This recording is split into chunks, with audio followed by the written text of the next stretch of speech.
berkat nikmat kesehatan, kesempatan dan hidayah taufik dari Allah Jalla wa Ala, kita dapat berkumpul dan bertemu di rumahnya yang mulia ini setelah melaksanakan ibadah salat maghrib yang kita memohon kepadanya, Rabbana taqabbal minna innaka antas sami'ul alim.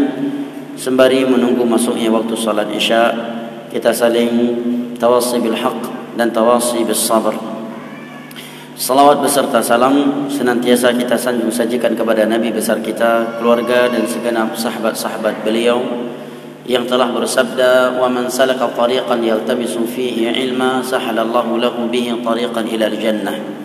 Wa ma jatama'a qaumun fi baitin min buyutillah yatluna kitaballah wa yatadarasunahu fima bainahum illa nazalat 'alaihim sakinah wa ghasyiyatuhumur rahmah wa hafathumul malaikah wa dzakarahumullahu fi man 'indah." Dan barang siapa yang menempuh sebuah perjalanan dalam rangka menuntut ilmu agama, niscaya Allah akan mudahkan baginya jalan menuju syurga. Dan tidaklah ada sebagian manusia berkumpul di rumah Allah, membacakan ayat-ayat Allah dan mempelajari agama Allah sesama mereka di dalamnya, illa nazalat alaihimus sakinah, melainkan akan turun sakinah ilahi kepada mereka. Wa ghasyiyatuhumur rahmah, akan tercurahkan kepada mereka rahmat ilahi. Wa hafathumul malaikah, malaikat-malaikat Allah akan meliputi mereka. Wa dzakarahumullahu fi man 'indah, dan Allah akan menyebut-nyebutkan mereka dengan pujian dan sanjungan di hadapan malaikat-malaikat yang ada di sisinya. Hadis riwayat Imam Muslim dari Abu Hurairah radhiyallahu anhu. Jamaah yang dimuliakan Allah, ikhwanil kiram wa akhwati al-karimat, rahimani wa rahimakumullah wa baraka fikum. Kita lanjutkan kembali pelajaran kita, kajian kita dari kitab Ashrul Qawaid fi Tazkiyatin Nafs, yang menerangkan dan menjelaskan kepada kita 10 kunci kebaikan.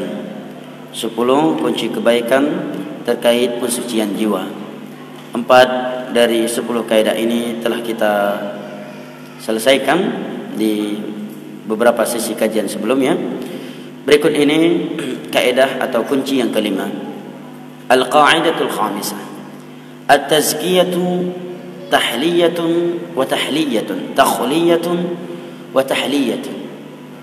Mensucikan kesucian jiwa itu akan terwujudkan dengan membersihkan diri dari dosa dan menghiaskan diri ini dengan ketaatan. Ini dua hal yang mesti bertemu jemaah. Karena Islam sebagaimana ia menuntut penganutnya untuk melakukan ketaatan, ia juga menuntut penganutnya untuk meninggalkan maksiat. Kita beragama tidak hanya dengan melakukan ketaatan tanpa memperhatikan maksiat, atau hanya meninggalkan maksiat tanpa melakukan ketaatan, tetapi kedua-duanya harus dipertemukan. Sebagaimana kita dituntut, diperintahkan oleh Allah dan Rasulnya untuk melakukan ketaatan-ketaatan, kita juga dituntut oleh Allah dan Rasulnya untuk meninggalkan kemaksiatan yang diharamkan oleh Allah Jalla wa'ala di dalam Al-Quran Karim dari hadis Nabi yang sahih. Dengan itu kita akan memperoleh predikat qad aflaha man zakkaha, sungguh telah beruntung orang-orang yang mensucikan jiwanya. Kata Syekh, إن حقيقة التزكية تخلية النفس أولا بتطهيرها عن الرذائل والمعاصي والذنوب ثم تحليتها بعد ذلك بفعل الطاعات والقربات. Pensucian jiwa yang hakiki dengan dua perkara. Yang pertama, بتطهيرها عن الرذائل والمعاصي والذنوب, dengan membersihkan jiwa ini dari kotoran-kotoran dosa dan maksiat. Kedua, ثم تحليتها بعد ذلك بفعل الطاعات والقربات. Yang kedua, menghiasi diri ini dengan melakukan ketaatan yang Allah dan Rasulnya anjurkan. Kama qala ta'ala, khudh min amwalihim sadaqatan tutahhiruhum wa tuzakkihim biha wa shalli 'alaihim. Ambillah dari harta-harta mereka yang akan mensucikan dan membersihkan mereka, dan berdoalah kepada mereka. Di dalam ayat ini kata penulis ada isyarat dari Allah Jalla wa Ala ila maqami takhliyati 'ani sayyi'at bi tathhirihim min adz-dzunub, bahwa Allah Jalla wa Ala akan membersihkan mereka dari dosa-dosa yang ada dengan ketaatan yang mereka lakukan. Wa qawlihi ta'ala wa tuzakihim fihim isyaratun ila maqami tahliyati bil fadha'il wal hasan wa taqdim at-tathhir ala tazkiyati min bab taqdim takhliyati ala tahliyah.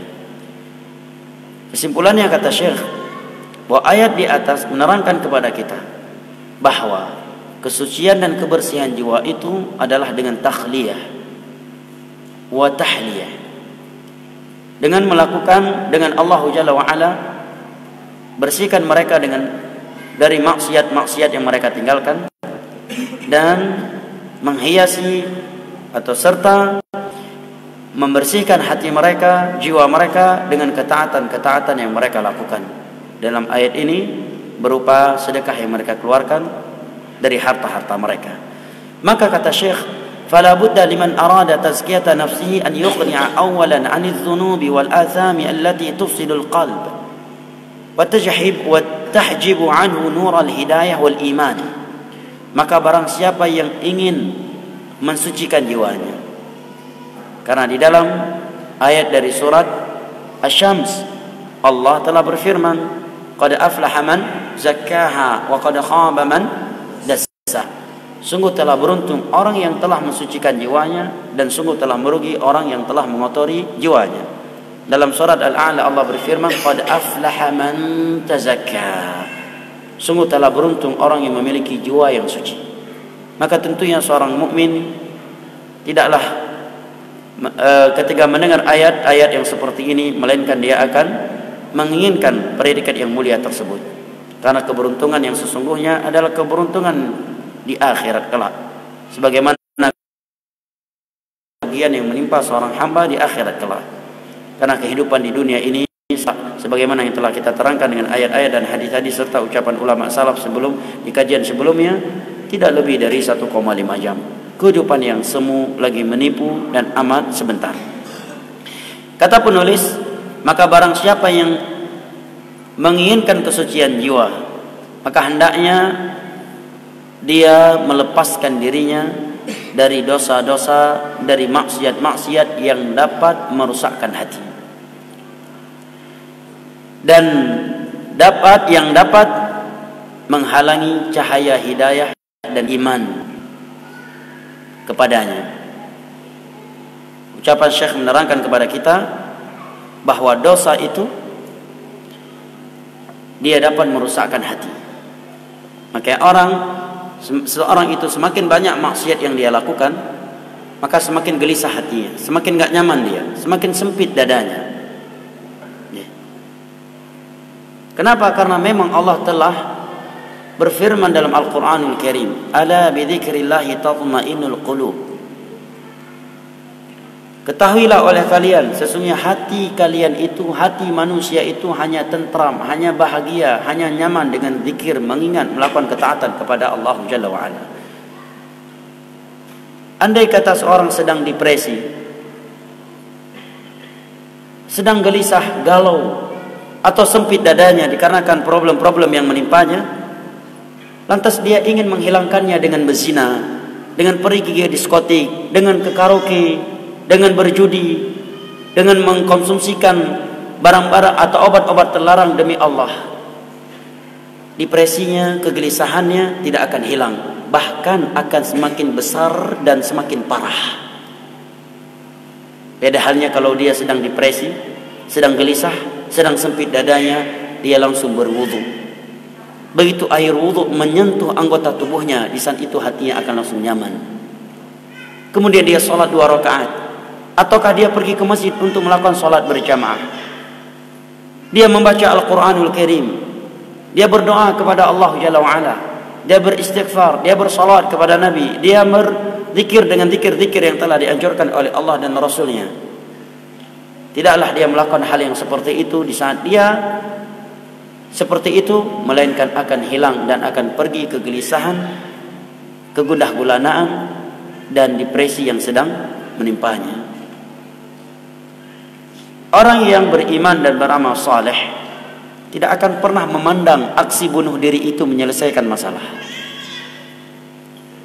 Mereka tidak akan menenangkan hati sabu dengan zina, dengan diskotik, dan maksiat-maksiat yang lainnya. Itu tidak pernah bisa menenangkan hati. Andai kata pun bisa tenang atau dianggap tenang, dianggap dapat menenangkan, maka itu adalah sugesti yang dibuat oleh syaitan. Bukan ketenangan yang dia rasakan. Sugesti. Andai kata pun tenang jiwanya dengannya, maka amatlah sesaat. Dan ketenangan tersebut akan melahirkan kegelisahan yang tidak akan pernah berhenti sampai dia bertobat dan memohon ampunan kepada Allah Jalla wa'ala. Ala bi dzikrillahi tatma'innul qulub. Ketahuilah oleh kalian, hati kalian itu tentram, hanya bahagia tatkala kalian berzikir, tatkala kalian melakukan ketaatan kepada Allah Jalla wa'ala.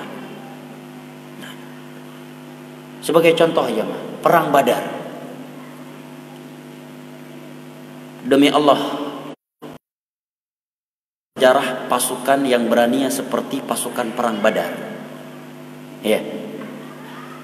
Terjadi di tahun kedua Hijriah, di bulan Ramadan ya, Ma. Nabi dan para sahabatnya sedang berpuasa. Jumlah mereka berapa orang? 300 orang kurang lebih. Tanpa perlengkapan perang yang lengkap. Karena memang mereka ke Badar itu suatu tempat yang dekat dengan pantai, dekat dengan laut. Tidak bertujuan perang mereka ke Badar. Tujuan mereka ingin menghadang pedagang-pedagang Quraisy yang sedang pulang belanja dari Syam ke Mekah. Ingin mengambil sebagian harta mereka yang pernah dirampas oleh kaum musyrikin ini ketika para sahabat Nabi masih di Mekah. Setelah itu akan dilepaskan kembali. Rupanya berita itu bocor sampai kepada kaum musyrikin Mekah. Maka panglima-panglima perang kufar Quraisy Mekah langsung mengatur strategi menjemput bola perang itu.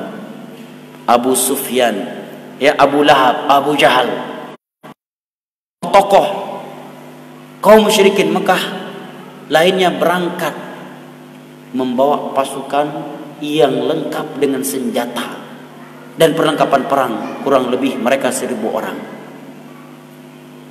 Ketika mereka sudah sampai di Badar, sedangkan kaum muslimin jumlah mereka hanya 300 orang tanpa senjata yang lengkap, dan musuh yang akan mereka lawan 1000 orang kurang lebih dengan senjata yang lengkap, dan sebagian besar mereka adalah tokoh dan panglima-panglima perangnya. Di malamnya Allah turunkan hujan, otomatis besoknya tanah akan becek. Kalau becek, secara hitungan strategi perang zaman sekarang, tentu Nabi dan para sahabat akan menjadi santapan, ya, santapan kaum musyrikin yang sangat mudah untuk disantap. Tanah becek, para sahabat nggak punya panah, nggak punya pedang, nggak punya onta, nggak punya kuda. Sedangkan musuh mereka 1000 orang lengkap dengan panah, dengan pedang, dengan tombak, dengan kuda, dengan onta. Apakah para sahabat di malam itu gelisah dan ketakutan? Langsung pulang ngambil jimat, ke guru-gurunya, ke mbah-mbahnya? Apakah mereka gelisah, depresi? Tidak. Justru di malam itu mereka bisa tidur nyenyak. Dan bisa tidur di medan tempur, itu nikmat jamaah. Itu Allah abadikan dalam surat nu'asa amanatan minhu wa yunazzilu 'alaikum minas samaa'i maa'a. Ingatlah oleh kalian tatkala Allah memberikan nikmat kepada kalian, di mana kalian bisa tidur nyenyak di malam perang Badar. Besok pagi perang, malamnya bisa tidur. Ini nikmat, karena rata-rata orang tidak bisa tidur di medan tempur. Sekalipun mungkin dia mau buang kotoran dan kotorannya udah di ujung tombak, begitu suara pelor atau jatuh bom, masuk lagi itu. Padahal udah di pintu dia udah buka toilet. Begitu bunyi suara bom, langsung kocar kacir. Ya, kocar kacir. Ya. Tapi para sahabat di malamnya bisa tidur. Pada pasukan musuh 1000 orang dengan senjata yang lengkap, mereka bisa tidur nyenyak. Kata Imam Ibnu Qayyim, bisa tidur di medan perang itu nikmat dari Allah. Kenapa nikmat? Karena begitu dia bangun, kekuatannya sudah sempurna kembali. Sedangkan orang yang tidak tidur berhari-hari, bermalam-malam, tentunya fisik dia akan lemah. Dan rata-rata pasukan di medan tempur tidak bisa tidur. Suara kucing lompat aja dia udah rentetan. Pada kucing yang lompat, dia kira musuh. Saking tegangnya kepala dan hatinya. Para sahabat tidak bisa tenang mereka, hati mereka di kondisi yang seperti itu. Dan Imam Qayyim menyebutkan bisa tidur di medan perang nikmat. Itu dari Allah. Tetapi kalau tidur di majelis ilmu agama itu dari setan. Jangan bangga dengannya. Paginya begitu mereka bangun langsung perang. Dan mereka menang. Kaum musyrikin kalah. Menang mereka bukan jumlah yang lebih banyak, bukan pula dengan senjata mereka, tetapi dengan tawakal mereka. Di malam tersebut para sahabat tidur, kecuali Nabi. Nabi sholat malam dan sholat tahajud, berdoa kepada Allah Jalla wa'ala. Syahidnya apa jamaah? Bahwa iman dan amal soleh itu benar-benar menenangkan hati seseorang jamaah. Berbeda hati yang tidak memiliki iman, akidah dan amal soleh yang banyak. Dia akan selalu gelisah, gundah gulana. Sampai sebagian mereka butuh kepada jimat kalau mau perang. Butuh kepada jimat jual bakso. Jual bakso, ada apa dengan jual bakso sehingga butuh jimat? Ya kan? Butuh kepada jimat untuk ngejar babi ke dalam hutan. Butuh jimat untuk jaga sawit. Kenapa enggak punya iman? Tawakalnya tidak kuat kepada Allah Jalla wa'ala. Adapun seorang mukmin yang memiliki iman yang kuat, yang memiliki amal soleh yang banyak, dia tidak akan melakukan hal-hal yang seperti itu. Hati akan selalu tunduk, patuh, berani karena Allah Jalla wa'ala. Maka kata Syekh, dosa itu akan merusakkan hati seorang hamba dan akan menghalangi cahaya hidayah dan iman datang kepadanya. Makanya semakin banyak maksiat kita lakukan, kita merasakan semakin susah kita bangun sholat tahajud. Betul? Semakin banyak maksiat yang kita lakukan, semakin sulit kita menghadiri masjid rumah Allah, sulit kita masuk. Bahkan kadang kita nggak nyaman di dalam rumah Allah. Nggak nyaman kuping kita ketika dengan Al-Quran, tetapi begitu dengar musik dangdut langsung nyaman, fresh, Masya Allah. Apa sebabnya? Karena hati kita yang sudah rusak. Karena hati yang sudah rusak, cahaya hidayah dan iman tidak dapat datang kepadanya karena dihalangi oleh maksiat yang telah ia lakukan. Semakin sering dan semakin banyak maksiat yang kita lakukan, semakin keras hati kita, semakin sulit untuk membuka Al-Quran. Bahkan kita merasakan lidah kita seakan-akan beku ketika ingin membaca Al-Quran. Demikian pula semakin banyak uang haram yang masuk ke dalam tangan, ke dalam perut kita, uang jangkrik atau uang panas, semakin sulit pula kita bangun sholat tahajud, semakin sulit pula kita ke masjid, semakin sulit pula kita baca Al-Quran. Semakin keras hati kita kepada anak dan istri kita. Itu akan memberi pengaruh. Bahkan Nabi menyatakan uang haram yang diterima oleh seseorang atau maksiat, pengaruhnya bukan hanya pada diri anak dan istrinya, bahkan pada kendaraan, hewan yang dia miliki bisa berubah akhlaknya, adabnya karena maksiat yang ia lakukan. Kata Syekh, kama qala Nabi sallallahu alaihi wasallam. Nabi sallallahu alaihi wasallam bersabda, innal 'abda idza akhta'a khati'atan nuqitat fi qalbihi nuqtatun sauda.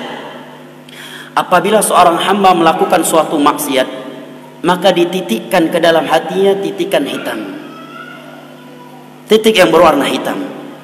Wa fa idza huwa naza wastaghfar wa taba suqila qalbu. Tetapi kalau dia meninggalkan maksiat, beristighfar dan bertaubat setelah itu, maka Allah akan bersihkan kembali hati yang telah menghitam dengan maksiat tadi. Ini menerangkan kepada kita betapa luasnya rahmat Allah. Di satu sisi kita diancam oleh Allah, kalau kalian melakukan dosa ini azab, ini ancaman. Tetapi di sisi lain Allah katakan, kalau kalian beristighfar, kalau kalian bertobat dan kalian mau meninggalkan maksiat tersebut, Allah akan mulai dari nol untuk kalian. Dosa kalian tersebut akan terhapus. At-taubatu tahdumu ma qablaha kama anna al-Islam yahdumu ma qablah. Taubat itu akan menghapuskan seluruh dosa sebelumnya, sebagaimana Islam itu menghapuskan dosa-dosa sebelumnya. Nabi SAW menyatakan, wa in 'ada zida fiha. Tapi kalau dia kembali melakukan maksiat tersebut, maka titikan hitam akan semakin banyak di dalam hatinya sampai memenuhi hatinya. Dan itulah ran yang Allah sebutkan dalam firman-Nya dari surat Al-Mutaffifin, kalla bal rana ala qulubihim ma kanu yaksibun. Sekali-kali tidak, hati mereka sudah menghitam karena maksiat yang mereka lakukan. Kemudian kata Syekh, thumma yujahidu nafsahu ala istikthari minas salihat allati tazku biha nafsu. Kemudian hendaknya dia berusaha melawan hawa nafsunya untuk mampu melakukan amal-amal saleh yang banyak, yang dengannya hati dia, jiwanya akan suci dan bersih. Kama qala ta'ala, sebagaimana Allah berfirman, walladzina jahadu fina lanahdiyannahum subulana wa innallaha lama'al muhsinin. Dan orang-orang yang berjihad di jalan kami. Perlu diketahui bahwa kalimat jihad dalam Al-Quranul Karim dan hadis-hadis Nabi SAW memiliki 4 makna. Memiliki beberapa makna. Yang pertama, jihad melawan hawa nafsu. Al-Imam Ibnul Qayyim menyebutkan di dalam kitab Zadul Ma'ad tingkatan-tingkatan jihad. Tingkatan yang pertama yang harus dilakukan dan setiap individu muslim wajib menegakkannya, jihad melawan hawa nafsu. Dan jihad melawan hawa nafsu terrealisasikan dengan melakukan 4 perkara. Kata beliau, yang pertama menuntut ilmu agama, yang kedua mengamalkan ilmu agama, yang ketiga mendakwahkannya, yang keempat bersabar dalam ujian ketika melakukan, menuntut dan mengamalkan ilmu serta mendakwahkannya. Apabila seorang telah melakukan 4 ini, maka dia telah merealisasikan jihad melawan hawa nafsu. Jihad yang kedua adalah jihadu syaitan, jihad melawan syaitan. Dan syaitan dalam menjeratkan atau menjerumuskan anak Adam ke dalam neraka Allah menggunakan 2 senjata, atau dengan bahasa lain melalui 2 pintu. Yang pertama, pintu syubhat. Ditanamkan ke dalam hatinya bisikan-bisikan ideologi-ideologi, akidah-akidah yang menyimpang dari akidah yang dibangun di atas Al-Quran dan hadis-hadis Nabi yang sahih dengan pemahaman para sahabatnya radhiyallahu anhum. Pintu yang kedua adalah pintu syahwat, seperti zina, main judi, liwat, menerima uang haram, suap menyuap, dan seterusnya. Ini pintu syahwat. Syaitan menggiring anak Adam ke neraka Allah secara umum melalui 2 pintu ini, pintu syubhat dan pintu syahwat. Dan Allah menerangkan di dalam surat As-Sajdah 2 senjata bagi seorang mukmin untuk melawan syaitan dalam 2 hal ini. Yang pertama senjata sabar, yang kedua senjata ilmu agama. Apabila syaitan menggunakan senjata syubhatnya untuk menyesatkan anak seorang mukmin, maka dia dapat melawannya dengan senjata ilmu agama. Dengan ilmu agama yang dipelajari oleh seseorang dari Al-Quran dan hadis dengan pemahaman para sahabatnya, dia akan selamat dari ideologi-ideologi, pemahaman-pemahaman yang sesat menyesatkan. Tetapi apabila syaitan menggiringnya ke neraka Allah dengan senjata syahwat, digiring dia kepada zina, digiring dia untuk berjudi, digiring dia untuk melakukan suap menyuap, sehingga dia kena ayat hadis Nabi, la'anallahu rashi wal murtashi, penyuap dan penerima suap selalu dikutuk oleh Allah Subhanahu wa taala. Digiring dia untuk main judi, maka tiada senjata yang lebih ampuh untuk melawan senjata syaitan tersebut kecuali senjata sabar. Dia menahan dirinya untuk tidak melakukannya. Bagaimana caranya? Memohon pertolongan kepada Allah. Banyak ingat mati, banyak ingat azab dan nikmat kubur, banyak mengingat hari kiamat, banyak mengingat syurga Allah, dan banyak mengingat neraka Allah Jalla wa'ala. Dengan itu seorang akan mampu bersabar untuk tidak bermaksiat kepada Allah Jalla wa'ala. Jihad yang ketiga adalah jihadul munafiqin. Jihad melawan orang-orang munafik, orang-orang yang membenci Islam tetapi menampakkan kecintaan Islam secara zahir dan menyembunyikan kebencian mereka terhadap Islam di dalam hati. Kemudian mereka merusak Islam dari dalam, membantah mereka dengan argumen-argumen ilmiah. Setiap kali mereka membuat syubhat-syubhat, pemahaman-pemahaman yang dapat merusakkan akidah seorang, maka dibantah dengan argumen-argumen ilmiah yang berdasarkan Al-Quran dan hadis dengan pemahaman para sahabat Nabi sallallahu alaihi wasallam. Jihad yang keempat adalah jihadul kuffar. Jihad melawan orang-orang kafir. Dan perlu diketahui, kafir di dalam Islam terbagi menjadi empat. Barang siapa yang tidak memahami pembagian kafir di dalam Islam, sangat mudah dia terkena paham ISIS, Al-Qaeda dan semisal dengannya.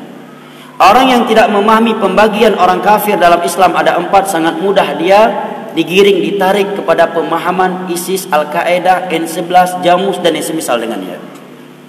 Sehingga sangat mudah dia untuk diberikan syubhat, untuk dijadikan calon pengantin.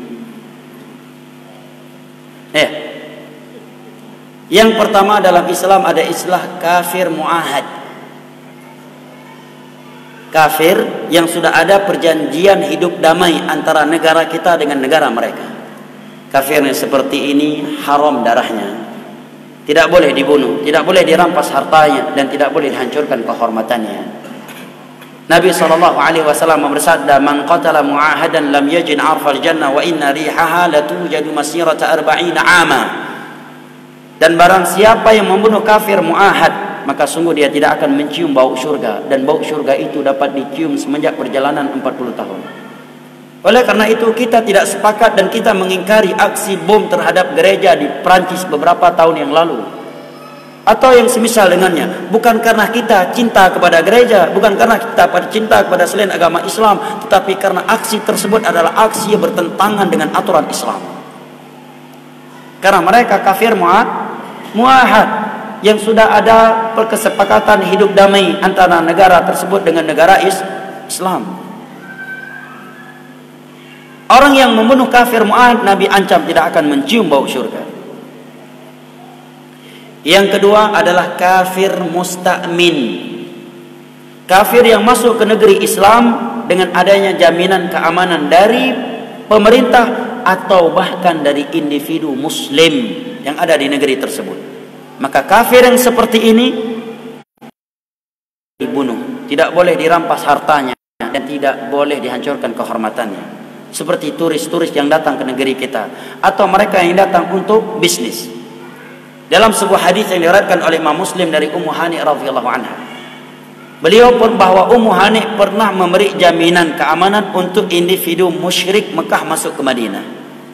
Tatkala musyrik Mekah ini sudah masuk ke Madinah, beberapa sahabat Nabi ingin membunuhnya. Maka Ummu Hani mengadu kepada Nabi, wahai Rasulullah, aku telah memberi jaminan keamanan kepada seorang musyrik Mekah untuk masuk Madinah. Begitu dia sampai Madinah, beberapa sahabatmu ingin membunuhnya. Maka Nabi marah dan menyatakan, ya Ummu Hani, laqad ajarna man ajart.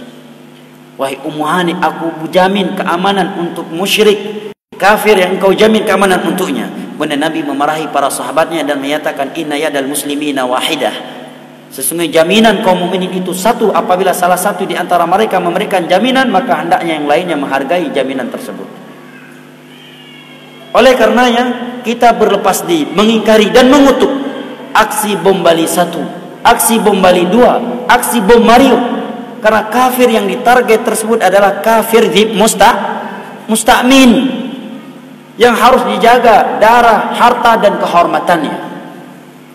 Dan yang mati dalam aksi tersebut demi Allah bukan mati syahid, dan dia bukan orang yang bukan mujahid, tapi dia disebut dalam Islam sebagai orang yang berpaham khawarij. Disebut dan dinamakan dengan khawarij, bukan dengan mujahid. Khawarij. Yang ketiga adalah kafir dhimmi, kafir yang tinggal di negeri kaum muslimin karena dengan membayar upeti pajak. Hukum pasal pajak itu diambil dari orang kafir, bukan dari orang muslim. Karena muslim sudah diwajibkan zakat 2,5%. Jelas? Tetapi karena pemerintah mewajibkan kepada kita wajib sami'na wa ata'na, tetap kita bayar pajak. Karena Nabi menyatakan isma' wa ati' wa in daraba dhahrak wa akhadha malak. Tetaplah engkau patuh dan taat kepada penguasamu sekalipun dia merampas hartamu dan mencambuk punggungmu. Taat, patuh, jangan memberontak. Hadis riwayat Imam Muslim dari Ubadah bin Samit radhiyallahu anhu. Masalah dosanya nanti di hari kiamat akan kita tagih. Dan kita akan berhukum dengan mereka di hadapan Allah. Allah akan menyidang mereka dan Allah akan tegakkan kisos kepada mereka di hari kiamat nanti. Dengan cara dosa-dosa korban kezalimannya Allah ambil, Allah tumpukkan kepadanya, kemudian pahala-pahala ibadah mereka Allah ambil, kemudian Allah berikan kepada korban kezalimannya. Tapi pada prakteknya kita muslim wajib atau harus atau berusaha untuk bayar pajak. Nabi menyatakan isma' wa ati' wa in daraba dhahrak wa akhadha malak. Kamu tetap wajib taat dan patuh kepada penguasamu sekalipun dia mencambuk punggungmu dan merampas harta. Baik, apabila kafir tinggal di negeri Islam sudah bayar pajak, bayar upeti, maka dia tidak boleh lagi dibunuh, tidak boleh dirampas hartanya, dan tidak boleh dihancurkan kehormatannya. Apapun etnisnya, kita harus menjaga hak dia. Jelas? Yang keempat baru halal darahnya, yaitu kafir harbi. Kafir di medan tempur, di medan jihad yang sedang berperang dengan kaum muslimin. Itu yang halal darahnya.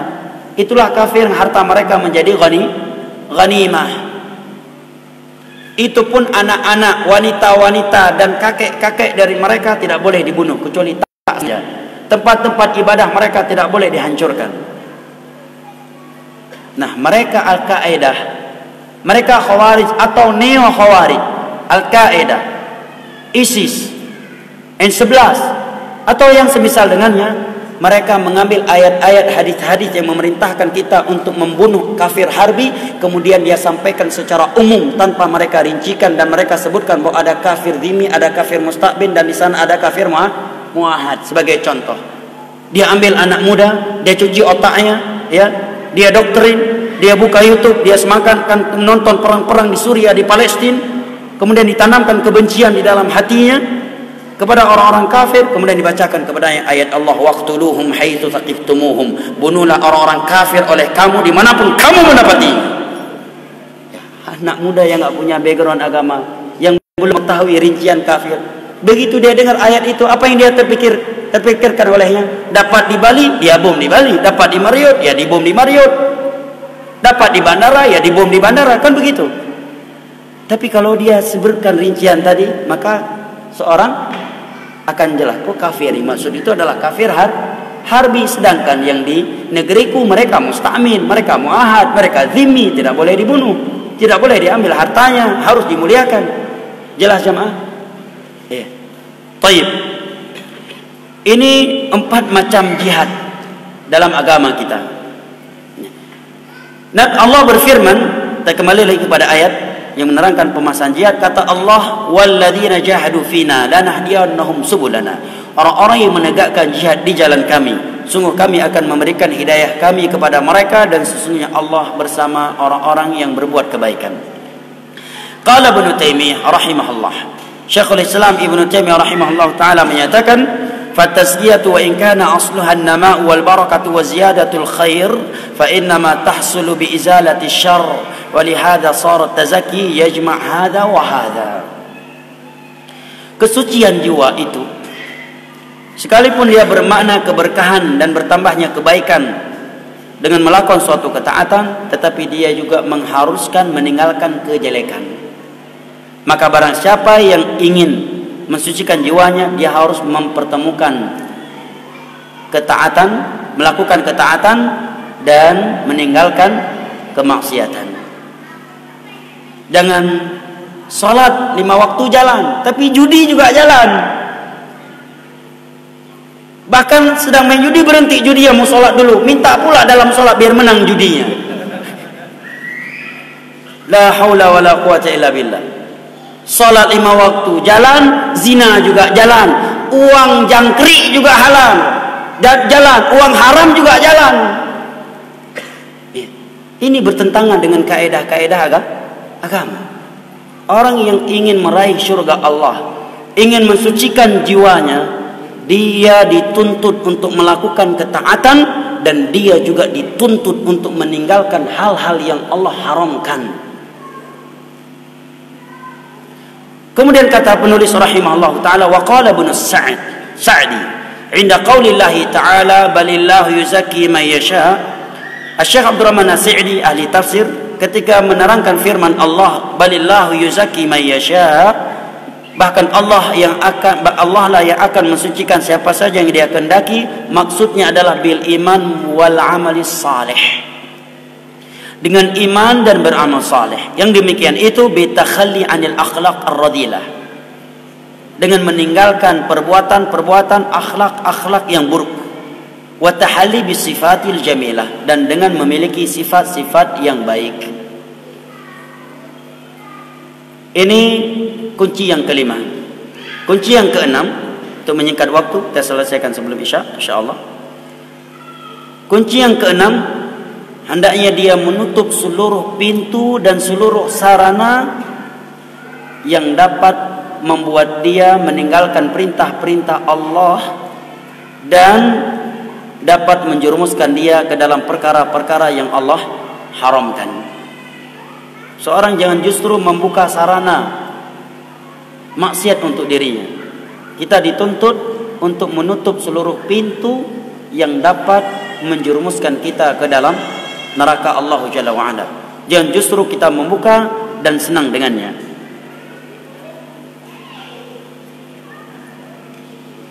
Sudah ada nih? Baik, saya terjemahkan saja, selesai. Kunci yang ketujuh adalah tadzakurul maut wa liqa'illahi azza wa jalla. Banyak-banyak ingat mati dan banyak-banyak mengingat akan bertemu dan menghadap kepada Allah untuk mempertanggungjawabkan seluruh perbuatan kita. Jamaah yang dimuliakan Allah, ingat ya, sehebat apapun kita, kita adalah hamba Allah. Kehendak kita di bawah kehendak Allah. Ingat jamaah, kita boleh punya baju anti peluru, kita boleh punya mobil anti bom, rumah anti petir, rumah anti peluru, anti bom, tetapi kita tidak akan mampu hidup anti malaikat maut.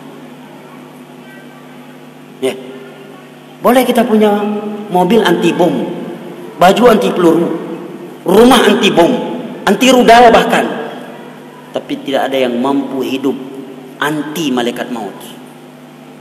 Ya, orang-orang kaya telah mati, orang-orang miskin telah mati, para pejabat sudah mati, para rakyat sudah mati, para raja mati, orang-orang miskin pun mati.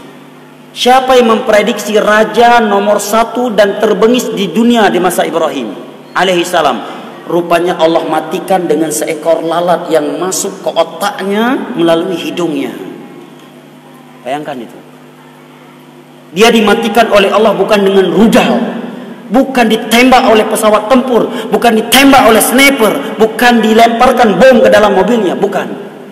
Allah masukkan seekor lalat ke otaknya melalui hidungnya dan dia sedang sehat. Kemudian lalat tersebut berputar-putar di dalam otaknya dan dia tidak langsung mati. dibuat tersiksa oleh Allah, setelah itu baru mati, karena dia orang yang bengis dan kejam sebelumnya. Dan rata-rata orang yang kejam dan bengis matinya tragis jamaah. Sejarah telah membuktikan. Rata-rata orang yang kejam, bengis, Allah matikan dia dengan cara yang tragis. Dan rata-rata mereka sebelum mati dibuat down oleh Allah. Seperti Namrud ini, raja ini. Down nggak seperti itu jamaah? Lalat masuk lewat hidung, berputar-putar di otak. Bisa buat apa? Tidak bisa buat apa-apa pasukan dia. Contoh lainnya Fir'aun. Seluruh bala tentaranya tidak Allah perlihatkan jasad mereka kepada Bani Israel, ya kan? Khusus Fir'aun Allah tenggelamkan sampai seleher. Allah biarkan dia masih hidup di tengah-tengah laut sendirian. Bala tentaranya udah hilang. Khusus dia Allah sisakan seorang diri di tengah-tengah laut, ditenggelamkan oleh Allah dan masih hidup. Gak langsung buat mati oleh Allah. Allah buat dia down.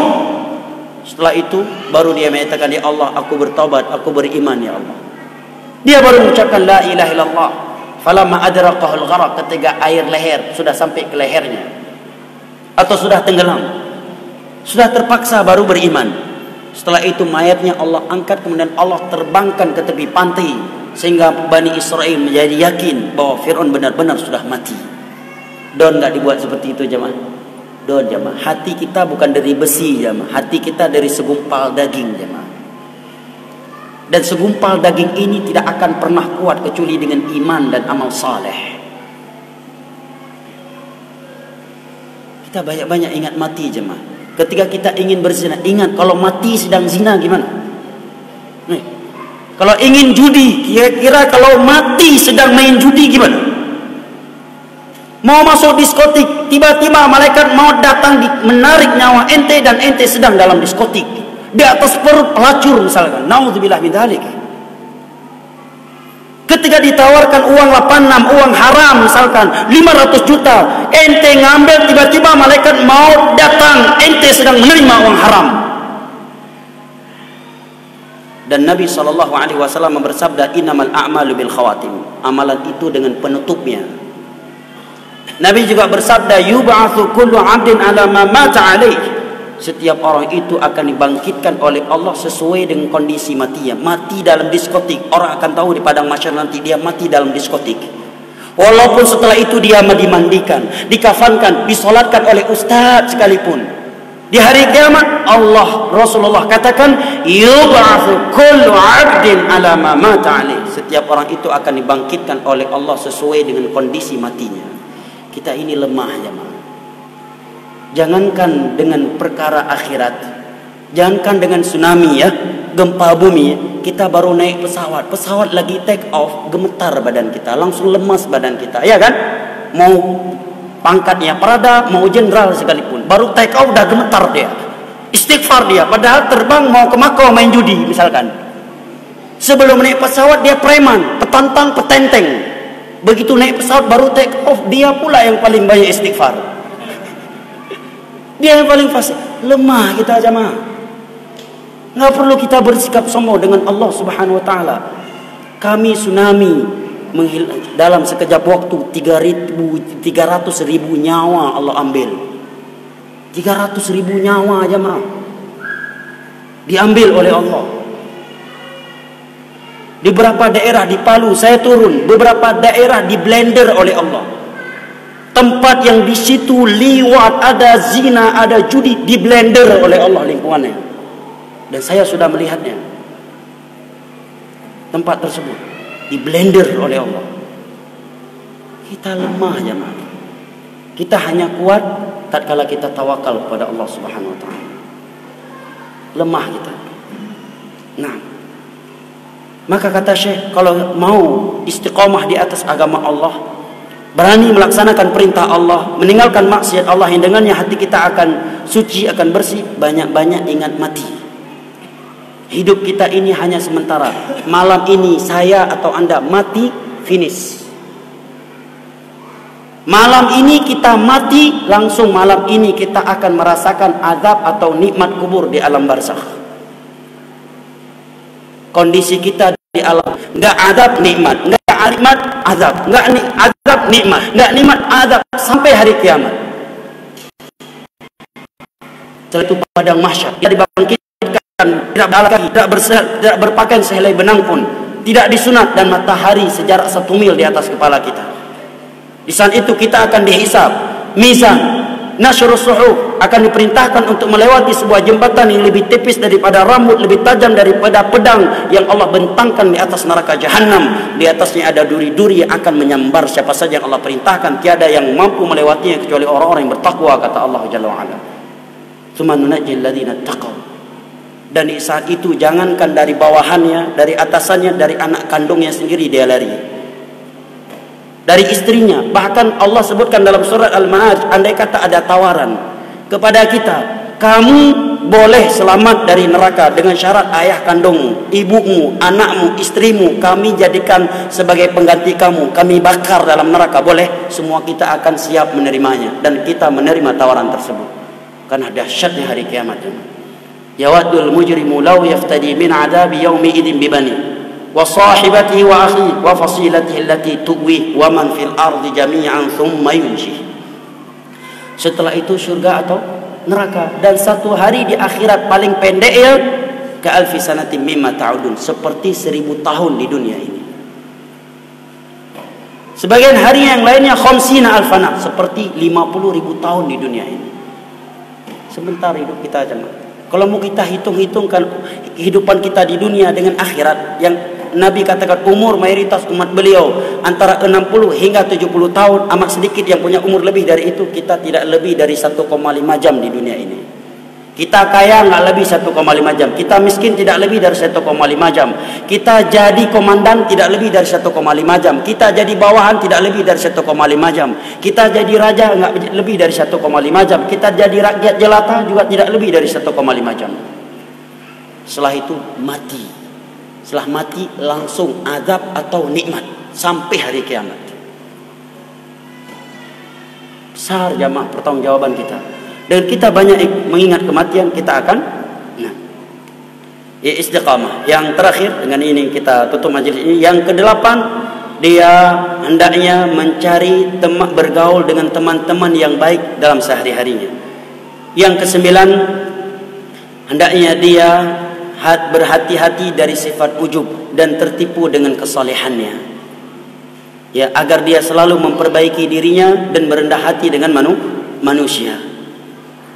Nah, yang ke-10, dan ini yang terakhir, hendaknya dia benar-benar memahami bahwa dirinya, jiwa manusia pada asalnya menuntun manusia kepada kejelekan.